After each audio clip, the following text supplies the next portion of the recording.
এই কাহিনীটি আমার পরিচিত এক দিদির ঠাকুমার জীবনে ঘটে যাওয়া এক ভয়ানক ঘটনা।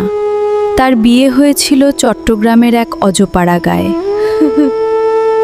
যথারীতি তিনি বিয়ের পর তিনি সংসার সামলিয়ে বাচ্চার দেখভাল করতে থাকেন। ঘটনাটি ঘটে কিছুদিন পরে।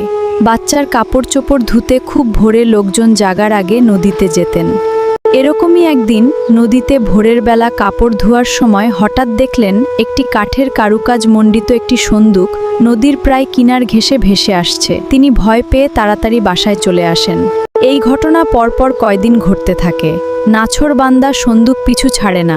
বাধ্য হয়ে তিনি তার স্বামীকে পুরো ঘটনা খুলে বলেন। এটি কোনো দৈব সম্পদ হতে পারে যা তোমাকে ধরা দিয়েছে, এটি তোমার নেওয়া উচিত।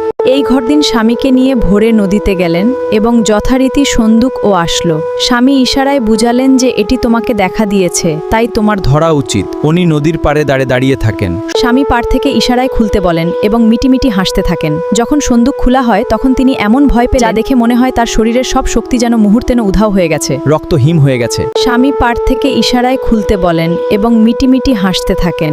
যখন সন্দুক খোলা হয় তখন তিনি এমন ভয় পেয়ে যা দেখে মনে হয় তার শরীরের সব শক্তি যেন মুহূর্তেন উধাও হয়ে গেছে, রক্ত হিম হয়ে গেছে। সন্দুকে ছিল তার নিজের স্বামীর অর্ধগলিত লাশ।